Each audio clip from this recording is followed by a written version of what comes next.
Bonjour à toutes et à tous et bienvenue à la saison 2 de notre émission La place des entrepreneurs, le talk de l'UP, réalisé chaque semaine avec 4 chefs d'entreprise qui vont témoigner sur la sortie de crise, leurs perspectives.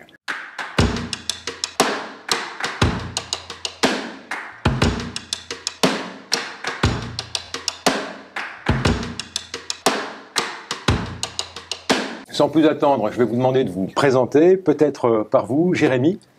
Bonjour, merci à tous, bonjour à tous. Jérémy Minuccelli, je suis le directeur commercial du Grand Prix de France de Formule 1. Le Grand Prix de France de Formule 1 est un GIP, donc un groupement d'intérêt public, qui est revenu dans notre région. Nous avons la chance de l'avoir dans notre région, qui est notre région sud, depuis 2018, et ce pour un contrat de 5 ans avec Formula One Management, qui sont les propriétaires de la F1, jusqu'en 2022. Donc du coup, pour l'instant, ce contrat court de 2018 à 2022, et je suis en charge de toute la commercialisation, de la mise en place de l'offre commerciale sur la partie hospitalité, partenariat, tout ce qui est développement commercial en fait de l'activité du Grand Prix de France de Formule 1. Donc une prochaine échéance en juin. En juin, du 25 au 27 juin prochain, sur une jauge qui est limitée, on aura peut-être l'occasion d'en parler, sur une jauge qui sera 15 000 spectateurs. Et qui aujourd'hui est sold out, mais il reste très peu de place. On va voir comment vous vous préparez à ce Grand Prix. Nous sommes prêts. Bonjour, très content d'être avec vous. Daniel Chéniaud, je suis directeur régional de la société CBRE. Nous sommes concernés immobilier d'entreprise. CBRE sur la région, c'est une trentaine de personnes qui interviennent sur la commercialisation de bureaux, de locaux d'activité, d'entrepôts, base logistique commerce, et également avec des interventions sur du property d'expertise et l'assistance à maîtrise d'ouvrage. Bon, l'immobilier de bureau, sortie de crise, voilà des sujets qui vont, j'imagine, bien nous intéresser. C'est des sujets effectivement intéressants. Bonjour, merci de m'avoir invité. Je suis Philippe Benjamin, directeur de la société Tendre une main, qui est une société d'aide à domicile. Nous avons 320 personnes qui s'occupent de la petite, moyenne et grande dépendance à domicile. Tendre une main, voilà un nom magnifique pour une entreprise. Merci. On va y revenir parce que tendre une main, c'est aussi un des sujets d'actualité. Et enfin, Adecco. Oui, bonjour, merci pour votre invitation. Fabien Dupas, je suis le directeur régional Adecco pour la région PACA et également le Gard, leader mondial des ressources humaines et leader français également. Autour de Adecco, on la connaît évidemment, cette marque assez notée et empreinte dans le territoire, mais également d'autres marques comme Modis, Badnock & Clark, Spring, et on verra, ce microcosme Adecco nous a permis aussi de faire preuve de solidarité durant cette crise. On va peut-être commencer par vous, parce que l'intérim, c'est toujours un signal avancé de l'économie, de la crise et aussi du rebond. Alors peut-être un mot sur 2020 et l'intérim, comment ça s'est passé pour vous, en quelques mots? En quelques mots, 2020, ça a été une année où on a vraiment une crise de secteur d'activité. Certains secteurs ont explosé, on le sait, le boom de la vente à distance, le secteur de la logistique en particulier qui a extrêmement augmenté en termes d'activité, et en particulier dans les Bouches-du-Rhône, on le sait, mais également des secteurs qui ont été particulièrement impactés, comme le tourisme, comme l'événementiel, la restauration, on en parle, et d'ailleurs, pas plus tard que ce matin, on entendait les responsables du secteur hôtelier et restauration qui disaient qu'ils allaient manquer de main-d'œuvre à la sortie de cette crise, et 100 000 salariés dans ce secteur d'activité ont tout simplement disparu pour des reconversions professionnelles, pour de la formation. Et j'en viens à cela, nous on a traversé cette crise de 2020 dans de nombreux secteurs d'activité en formant et en créant des compétences dans les secteurs qui en avaient besoin, du médical jusqu'à l'informatique, en passant, on en parlait, par la logistique ou encore même la construction, secteur qui est déjà reparti très vite. Bon, tendre une main. Alors, raconte-nous un peu comment, à la fois ton histoire peut-être, et puis la manière dont tu as traversé cette crise 2020 et comment tu prépares 2021. Alors, notre histoire, ça a été fondé par 2 personnes, parce que ce qui nous touchait, c'est aider l'autre, justement, d'où le nom de Tendre une main. Cette année 2020 a été compliquée, puisque en fait, on s'est retrouvé à s'occuper de personnes dépendantes, qui étaient souvent isolées, soit par personnes atteintes de Covid de famille, soit isolées tout simplement, soit des récupérations des sorties d'hôpital parce qu'il fallait libérer des chambres pour le Covid. Partagées avec des employés par la peur d'attraper le Covid, mais aussi par l'obligation morale de continuer à travailler, parce que sinon il y avait des personnes âgées ou des personnes dépendantes qui ne pouvaient pas manger. Donc c'était important de continuer et d'essayer de motiver un petit peu nos salariés et faire preuve de, donner toute l'importance que notre action a. Et ce qu'on espère aussi, c'est que les pouvoirs publics reconnaissent ce métier comme étant nécessaire aujourd'hui et important. On imagine assez bien, cette reconnaissance en tout cas. Bureau d'études, alors, comment on affronte 2020 lorsque finalement tout s'arrête? Très compliqué, très compliqué. On a des marchés qui ont reculé à peu près de 50%, entre 30 et 50% sur les métropoles régionales. Paris, c'est 50% de baisse de la demande placée. La chance qu'on a eue sur la région PACA, c'est qu'on a eu une baisse qui a été assez limitée. On a eu un marché résilient, c'est 7% de baisse en 2020. Et sur le premier trimestre 2021, 16%. Donc on a quand même des marchés qui réagissent pas trop mal. Effectivement, le marché de la logistique et des locaux d'activité a connu un certain essor parce que ça répondait à une demande. Par contre, il y a des secteurs qui ont vraiment morflé, comme on dit. C'est surtout effectivement tout ce qui est commerce. Après, au niveau des entreprises et de la partie bureau, il y a beaucoup de questionnements. Il y a de l'attentisme de grands utilisateurs. Par contre, les TPE, les PME, elles continuent leur mouvement et leur adaptation par rapport à la période. Effectivement, le télétravail vient directement impacter les entreprises, et même chez nous, CBRE. Chez CBRE, on a, je pense, moi, sur 30 collaborateurs, j'en ai 4 qui sont présents au bureau. Donc après, les questions se posent de que fait-on des mètres carrés de bureau qu'on occupe. Effectivement, c'est une bonne transition pour finalement se projeter sur maintenant, en 2021, comment on se prépare à affronter ou à préparer cette sortie de crise. Alors en commençant peut-être par cette échéance prochaine, comment on prépare finalement le Grand Prix prochain, différemment, j'imagine, que les précédents? Différemment, bien entendu, parce que si je prends des chiffres très concrets, en 2018, nous sommes 165 000 spectateurs sur 3 jours au circuit Paul Ricard. En 2021, nous serons 45 000 sur 3 jours. Donc forcément, c'est plus facile pour y aller peut-être. Non, mais alors là, vous titillez sur un sujet qui a fait parler. Je suis obligé d'y répondre du coup, bien sûr. Mais qui a fait parler le premier jour du Grand Prix 2018, forcément, le vendredi soir, là où nous avions le moins de spectateurs. Mais cette mobilité a été revue et retravaillée, et le samedi et le dimanche, il y a eu beaucoup moins de problèmes. Si vous allez aujourd'hui sur un événement mondial, où que ce soit, vous mettrez tout le temps au moins 1 heure ou 2 heures pour sortir d'un parking. Dans ce sujet est clos. Pour nous l'avons retravaillé, et sur la partie hospitalité notamment, chose que j'ai en particulier, nous avons une route qui est privatisée qui s'appelle la F1 Line, et en fait vous allez de La Ciotat au circuit Paul Ricard par cette route privatisée. Privatisée maintenant une route. Ah oui, depuis 2018 elle l'était déjà. Donc voilà, en fait on a retravaillé, cette crise nous a permis aussi de retravailler sur notre raison d'être, notre cadre de référence, comment nous nous positionnons, qu'est-ce que nous voulons livrer aux clients, l'expérience spectateur, que ce soit sur la partie particulier, grand public ou B2B. Et voilà, aujourd'hui nous avons un Grand Prix qui est dans une échéance dans 2 mois, qui est sold out sur le dimanche sur la partie grand public, où il nous reste quelques places sur la partie hospitalité, sur la partie B2B, parce que c'est un achat qui est complètement différent.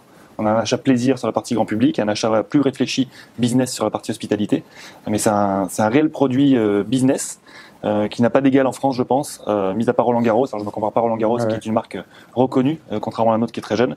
Mais aujourd'hui, en France, il n'y a pas d'égal sur le produit que nous pouvons livrer sur le Grand Prix de France. Merci Jérémy.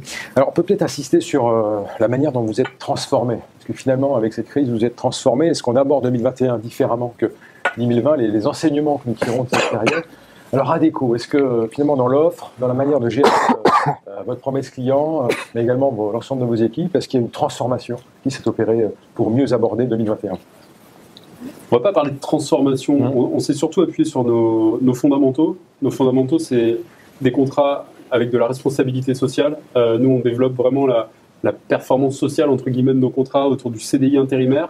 On a transformé une partie de ces CDI intérimaires en CDI apprenants, où on prend des candidats, on les recrute pour leur motivation, pour leur savoir-être, pour leurs compétences comportementales, et on leur propose une trajectoire professionnelle. Donc nous, on a vraiment misé sur la trajectoire professionnelle et la formation.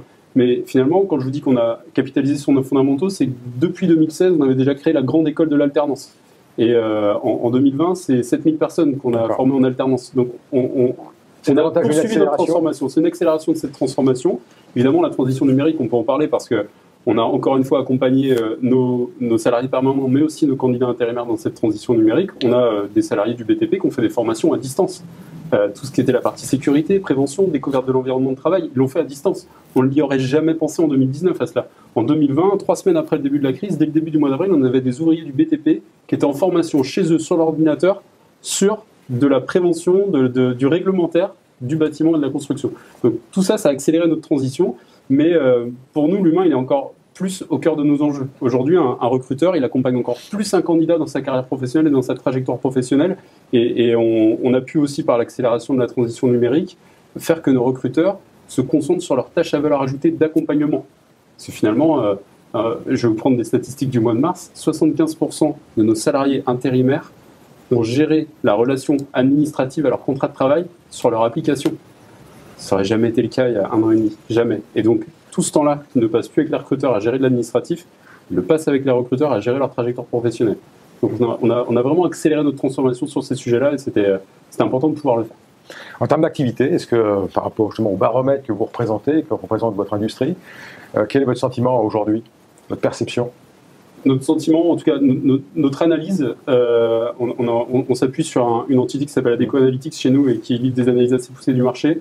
2/3 de nos clients ont récupéré un niveau d'activité antérieur à la crise. 2/3. 2/3. Donc quand on parlait de crise de secteur tout à l'heure, c'est vraiment 1/3 de nos clients qui sont encore touchés par cette crise économique et sanitaire. 2/3 ont récupéré leur niveau d'activité antérieur. Ce qui permet de nous dire qu'on doit se concentrer sur les secteurs qui se portent bien, ce qu'on doit former.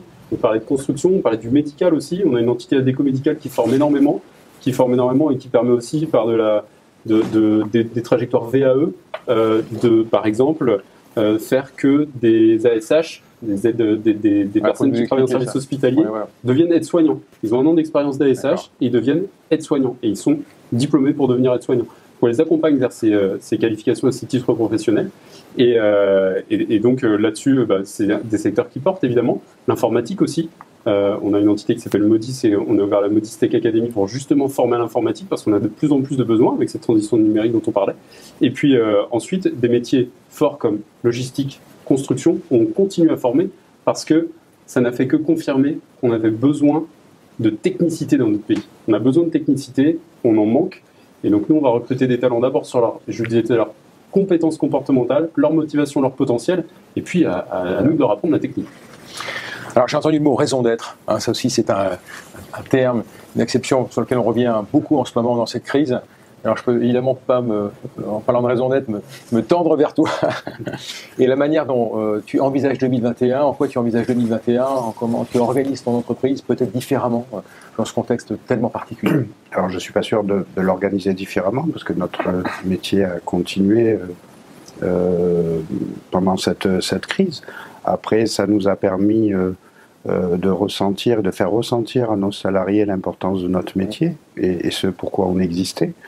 Après, on a profité pendant toute cette crise de faire énormément de formations. On a utilisé le numérique pour les réunions par rapport à cette crise. Donc, on va continuer dans ce sens. Ça nous permet d'en faire plus, de rassembler un petit peu plus nos équipes, bien que les réunions présentielles sont importantes. Mais en tout cas, on va essayer de continuer ce qu'on a fait, prendre conscience de ce qu'on a fait pendant le Covid et puis essayer d'encourager nos équipes et puis nos futurs salariés à l'importance et la volonté de continuer ce métier et d'aider les gens à domicile. Je pense que c'est important. Et le métier a changé parce que pour le coup, il y a toujours cette présence physique. Il a fallu composer entre présence sur le terrain et une présence... Le métier a changé parce que les aides à domicile étaient considérées un petit peu comme des femmes de ménage. Aujourd'hui, elles ont une autre existence, c'est-à-dire qu'elles peuvent passer, suivant des cas, à 12 heures à domicile avec une personne qui est très dépendante, ou 24/24, nuit et jour, ce qui permet à des gens de rester à domicile. Et ce pour quoi on se bat, c'est justement cette reconnaissance qui fait qu'on n'est pas juste, et il en faut bien évidemment, des femmes de ménage, mais des gens qui accompagnent, qui font continuer à vivre des personnes dépendantes malgré leur dépendance et continuer à pouvoir vivre à domicile, sortir ou etc. Donc c'est un réel métier qui est important aujourd'hui vis-à-vis de tout ce qui se passe, des maisons de retraite qui sont pleines. Est-ce qu'on a envisagé ce vieillissement de la population, mais en tout cas, voilà, c'est continuer ce combat qui fait que de faire rester toutes les personnes à domicile le temps qu'elles le veulent, en tout cas, et le temps qu'elles le peuvent, bien évidemment. Et on imagine qu'avec le confinement, l'isolement justement des personnes, c'est renforcer le besoin d'entreprises comme la tienne. Tout à fait, c'est-à-dire qu'on s'est retrouvé avec des personnes âgées où la famille ne pouvait pas venir les voir, ou des personnes dépendantes. Donc on a fait un petit peu ce relais et brisé un peu cette solitude qui était compliquée, au-delà de leur maladie ou de leur maladie dégénérative. Alors si on se continue à se projeter sur 2021, je me retourne vers toi. L'immobilier de bureau, on entend beaucoup parler d'évolution, du digital, du numérique, la fin de l'immobilier de bureau, parfois. C'est évidemment pas le cas. Qu'est-ce que tu peux nous en dire? On a entendu dire que le bureau était mort. J'ai Voilà. vu ça chez certains journalistes. Bien évidemment, c'est pas le cas. Enfin, moi, je suis persuadé que la place des salariés, c'est dans l'entreprise. Après, ce qui va évoluer, c'est quelle va être la dose de télétravail qui va être proposée ou imposé dans chaque société. Et donc, ça va être une question de granularité. Si c'est un jour de télétravail par semaine ou 4 jours, ou 5 jours, puisqu'on a des clients qui ont mis jusqu'à 5 jours de télétravail par semaine. À partir de là, qu'on fasse partie de la société A ou B, il y a une rupture du lien social. Probabilité de fuite des talents, puisque quand vous n'avez plus les salariés qui sont dans une entreprise et qui n'ont plus d'attachement à l'entreprise, ça crée des vraies problématiques. Donc comment va s'écrire l'avenir? Ce qu'on pense, c'est que ça va être un mix de présence au bureau, coworking tiers-lieu, on va y revenir, et télétravail. Mais télétravail pas contraint et forcé comme on l'a vécu depuis 1 an, mais télétravail dans de bonnes conditions, avec un bon réseau, un bon fauteuil, un bon écran. Sinon, c'est pas possible. Donc, on pense que l'avenir va s'écrire sur cette mixité des usages qui n'existait pas avant. Parce que le télétravail, même moi, je pensais que c'était quelque chose qui était impossible. On s'est rendu compte qu'en fait, quasiment tout le monde peut télétravailler, surtout les fonctions support. Par contre, quand on est dans des relations commerciales, moi j'anime des équipes de commerciaux, il faut qu'on se voit, qu'on échange, qu'on interagisse. Et 2 heures de visio dans la journée, on ne voit pas les réactions des personnes qu'on a en face de soi. Et surtout, on se voit que 2 heures. On ne se voit pas pendant 8 heures au bureau. Donc voilà, je pense que pour répondre à ta question, non, le bureau n'est pas mort, bien évidemment. Et on le voit dans des grands groupes comme le tien, où effectivement les gens reviennent au bureau et ont besoin de revenir au bureau aussi, pour garder cet attachement au bureau. Donc je pense que ça sera effectivement un mélange des usages, avec une émergence du coworking, des tiers-lieux et de la flexibilité que les entreprises demandent aujourd'hui. Historiquement, les contrats qu'on a avec des entreprises sont des baux commerciaux, 369, de longue durée. Les tiers-lieux et le flex-office proposent justement de la flexibilité où les entreprises peuvent s'engager pour 3 semaines, 1 mois, 6 mois, en fonction de leur mouvement de croissance. Et donc ça, c'est important aussi de donner cette latitude-là aux chefs d'entreprise, de ne pas avoir d'obligation de s'engager sur la longue durée. Tu évoquais moins 50 sur le marché parisien. Oui. On est très loin de ça ici à Marseille. Est-ce qu'il y a un particularisme local? Alors, le particularisme, il n'est pas très positif, c'est qu'on est en sous-offre. On ne produit pas à Marseille. L'année dernière, sur Marseille, c'est 0 m² de bureaux qui ont été livrés. Cette année, on a 2 immeubles. 0 m² de bureaux livrés. Pour la deuxième ville de France, c'est catastrophique. En même temps, sur Paris, cette année, vont se livrer 400 000 m² de bureaux. Pour donner un comparatif. Et sur Marseille, cette année, c'est 2 immeubles qui sont livrés. Un sous boulevard Michelet, porté par Altara et Cogini, mais en lieu et place de l'ancienne concession Renault. Et un autre immeuble porté par Lazare sur l'Estac. Ça va faire un peu moins de 20 000 m² de bureaux, mais déjà au moins on va pouvoir répondre à des demandes, puisque sur Marseille et sur les autres villes de France, sur les autres métropoles, plus de 50% de la demande exprimée va sur du neuf, parce que plus efficient, moins consommateur, plus vertueux aussi par rapport aux nouvelles normes environnementales. Donc quand on n'a pas de neuf à proposer, on a un marché qui est un petit peu en berne, mais qui résiste bien sur des offres de seconde main un peu prime, comme les docs, qui l'année dernière ont fait une très belle année avec notamment la signature du groupe Pernod Ricard pour son siège social. Donc on peut dire qu'il y a encore un vrai besoin de construire des mètres carrés de bureaux ici à Marseille. C'est évident, évident, parce que c'est encore une fois, moi ça fait 18 ans que je fais ce métier-là chez CBRE, la certitude que j'ai, c'est que c'est l'offre qui fait le marché. Quand on a une offre de qualité qui est proposée à un prix cohérent, ça fonctionne quasiment automatiquement. Bon, on revient au Grand Prix de France. Alors, comment on prépare le Grand Prix de France? Il est dans 2 mois à peine. On est encore en période de confinement. Comment on contacte les sponsors? Comment on fait venir du monde? Comment on fait connaître ce Grand Prix, même s'il est déjà extrêmement célèbre, évidemment? Comment on prépare un événement pareil à distance? À distance, j'aime pas dire le mot compliqué, parce que c'est la bouche de tout le monde, mais c'est vrai que ça l'est. Alors, comme je disais tout à l'heure, nous avons deux types d'achats au Grand Prix de France. L'achat plaisir, qui est l'achat en tribune du grand public. Vous et moi, on peut se dire, tiens, aujourd'hui j'achète, je prends la responsabilité et je veux aller voir cet événement. Et l'achat B2B, qui est un achat plus raisonné, l'achat d'entreprise. Vous, chef d'entreprise, vous dites, je veux inviter mes partenaires, je prends la décision d'acheter des places. Mais après, il faut aussi que les personnes que vous allez inviter veuillent venir au Grand Prix de France. Aujourd'hui, nous avons, dans notre malchance, qui est cette crise que nous vivons tous, une chance, et que nous allons avoir un produit qui va être pénurique, parce que nous sommes déjà sold out, comme je disais, sur la partie grand public sur le dimanche, et il nous reste très peu de place sur la partie hospitalité. Les gens, grand public ou entrepreneurs ou B2B, toute cette clientèle-là est chez elle depuis 1 an, veut sortir de chez elle, donc on a un événement où les gens ont envie de venir. Donc c'est un Grand Prix de France, un événement mondial que nous avons la chance d'avoir dans notre région. Nous donnons du travail aux gens, c'est au niveau des téléspectateurs qui regardent ce Grand Prix de France, c'est la visibilité que nous avons pour la région. Donc là aussi, je dois le dire, parce que merci à Christian Estrosi et Renaud Muselier d'avoir fait revenir ce Grand Prix en France en 2018, parce que c'est une visibilité énorme pour la région. Et ce Grand Prix doit rester en France. Nous l'avons pour 5 ans. Nous l'avons eu pour 5 ans, 2018-2022. Nous sommes en pleine renégociation avec Formula One pour faire perdurer ce Grand Prix de France. Et il faut venir au Grand Prix pour faire parler de la région et pour faire parler de cet événement et que le Grand Prix perdure dans notre région. Donc ça donne énormément d'emplois à la région. Et voilà, on le prépare de façon... on s'adapte, bien entendu, hein, on s'adapte comme tout le monde. Aujourd'hui, on travaille plus sur du moyen, voire long terme, sur 2022, étant donné que c'est une sold out sur 2021. Mais c'est vrai que nous avons la particularité d'un événement... d'un événement ponctuel, donc on voit peu nos clients, une fois par an, donc on innove avec un business club du Grand Prix de France, être membre du Grand Prix de France, on va axer ce Grand Prix de France sur le thème de la Smart and Sustainable Mobility, tout ce qui va être nouvelle mobilité durable et intelligente de demain, donc pour avoir différents thèmes, différentes thématiques, attirer le plus de monde possible et voir l'avenir plus sereinement. Et comment vous garantissez alors les conditions sanitaires pour un événement comme celui-là? Alors aujourd'hui, même que vous allez avoir quand même, et nous aurons quand même beaucoup de spectateurs, en tout cas on le souhaite. Alors aujourd'hui, aucune décision n'a été prise. Sur la partie grand public, nous avons un rang sur 2 et une place sur 2. Donc comme je disais, sur une jauge normale qui a 65 000 spectateurs, aujourd'hui nous sommes à 15 000 par jour. Et sur la partie hospitalité, alors je ne m'avance pas, mais seul notre président de la République a les clés du camion et il nous dira comment nous devons agir le jour de l'événement. Alors, quand on parle également sortie de crise, on parle transformation, je reviens sur accélération d'un certain nombre de tendances, notamment le numérique et le digital. Est-ce que, par exemple, chez vous, ADECO, on a aussi constaté, comme dans beaucoup d'entreprises, une accélération forte des nouvelles façons de travailler, la digitalisation de beaucoup de process qui avant étaient peut-être conçus et pensés différemment? Oui, ça nous a permis d'accélérer sur ce domaine-là, avec toujours en filigrane la volonté de développer les compétences numériques de nos collaborateurs pour qu'ils puissent à la fois travailler à distance et en même temps participer à cette transition, parce qu'on ne peut pas les laisser sur le bord de la route, hein, nos collaborateurs permanents comme nos candidats intérimaires. Si on ne les acculture pas à ces nouveaux modes de fonctionnement, on fera sans eux et en fait on ne peut pas faire sans eux.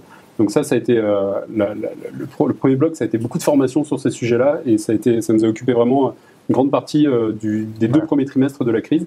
Et puis nous, ça nous a permis aussi d'accélérer dans notre façon de faire. On avait lancé une application qui s'appelle toujours ADECO Quick Match en début d'année 2020 pour 3 secteurs: l'événementiel, la restauration et le commerce. Parfait. Autant vous dire que ADECO Quick Match, dès la fin du mois de mars 2020, on s'est dit il est grand temps d'étendre cette application-là et son fonctionnement à tous les secteurs d'activité. Et donc on s'est rapidement transformé vers les secteurs de la logistique, de l'agriculture. On l'a vu et on l'a vécu l'année dernière au printemps, hein, cette pénurie d'ouvriers agricoles. Et il a fallu aussi avoir de nouveaux modes de recrutement à leur mettre à disposition. Et puis rapidement, on l'a dupliqué à l'industrie et même maintenant, on commence à le dupliquer au BTP. Donc nous, ça nous a contraints, mais finalement, ça a été une réelle opportunité aussi d'accélérer notre transition numérique. Bon. On n'a pas parlé de l'accompagnement, du besoin d'investir et le fait de trouver les moyens, les voies et moyens pour investir. Est-ce qu'il y a eu une préoccupation, par exemple, dans votre entreprise de devoir investir et de devoir être accompagné pour faire face à ces investissements? Oui, puisqu'on a à peu près 5 agences entre le département de 13 et le 84, donc on a investi dans des locaux, on a acheté, on a rénové, on a donné des outils qui sont plus spacieux au personnel qui gère les agences, parce que ça nous a permis de redonner un second souffle aussi et de pouvoir les accompagner, que ce soit dans le numérique, pour pouvoir accompagner toutes nos intervenantes à domicile. Et pour être accompagné, vous avez senti une capacité finalement à trouver des interlocuteurs, des aides, des financements? La difficulté, oui, parce que c'était l'économie française était fragile, mais on a quand même trouvé des personnes qui nous accompagnaient, qui ont favorisé à cette évolution. Mais c'est certain que la conjoncture économique était compliquée pour avoir un certain nombre d'aides pour faire ces projets-là. Sur l'immobilier de bureau, là aussi, dans ces circonstances particulières, vous avez eu le sentiment que les financements étaient là, répondaient? Oui, effectivement, on continue à avoir des projets immobiliers, heureusement, et des chefs d'entreprise qui cherchent à se positionner plutôt sur l'acquisition pour être propriétaire de leur outil de travail. Et en règle générale, quand on a des projets qui sont bien ficelés, les financements ne sont pas très compliqués à trouver, sous réserve qu'on ne soit pas une société en création. Mais en règle générale, ça fonctionne plutôt bien. Effectivement, on le voit aussi au niveau de l'investissement, on en parlait tout à l'heure, où on a quand même des SCPI qui collectent et qui ont encore de l'argent pour investir sur des actifs prime. Ce qui nous manque un petit peu sur Marseille et sur la région, c'est des actifs justement. Si on avait des produits à vendre, l'année dernière, je crois qu'on a fait plus de 350 millions d'euros d'investissement sur la région, ce qui est juste colossal. Là, sur le premier trimestre, c'était 100 millions, on est plutôt bien parti encore sur la région. Alors, notre émission est presque terminée. J'ai envie de faire un dernier tour de table en vous projetant sur 2021. Vous projetez en 2021 les 2-3 mots qui vous viennent spontanément à l'esprit. C'est quoi? Lesquels? 2021, 6 mois, 2021, 2022, allez, clairement, on doit investir sur la formation pour développer des compétences, parce que cette bataille des compétences, elle existe toujours dans notre pays, il ne faut pas qu'on l'oublie, ça existait avant la crise de 2020 et ça existera en sortie de crise encore plus. Donc c'est vraiment un premier mot. Et puis l'humain. L'humain, parce qu'on en parlait tout à l'heure, le télétravail c'est bien, mais nous, rapidement, dès le mois de juin, quand on a fait un sondage au sein de nos troupes, elles nous ont dit non mais nous, un jour de télétravail par semaine, c'est le grand maximum, parce qu'on a besoin d'humain, on a besoin de voir nos collègues, on a besoin de voir nos candidats. Donc l'humain au cœur de la relance, vraiment. Philippe, l'humain. Bien sûr, développer la compétence aussi, mais voilà, retrouver une vie normale et puis la sociabilité. Je crois que c'est important. On s'est tous un peu isolés. C'est compliqué. Dans le Sud, c'est pas notre façon de vivre non plus.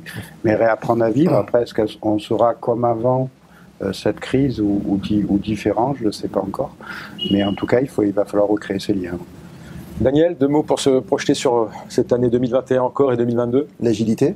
Je pense qu'il faut qu'on soit tous agiles pour s'adapter effectivement à cette période qui est un peu inédite. Et la solidarité, effectivement, c'est très important. Et on essaye effectivement, nous, d'être conseils sur les entreprises qui sont en difficulté aussi pour essayer de leur trouver des solutions. Donc voilà, solidarité, agilité. Mot de la fin. Mot de la fin, on parle de recréer des liens. Quelle meilleure occasion que de venir au Grand Prix de France en 2021 au mois de juin pour se revoir, faire la fête, profiter d'un événement majeur et exceptionnel, et sur la partie B2B de venir faire du business et d'aider les entreprises à recréer du nouveau business, parce que c'est vraiment notre positionnement, à être intermédiateur business, et c'est notre rôle sur ce Grand Prix de France. Merci beaucoup. Business, l'humain, l'agilité, la solidarité, voilà, beaucoup de mots empreints de confiance et d'optimisme. Je voulais qu'on termine là-dessus. Merci pour votre présence, merci pour votre écoute. À bientôt.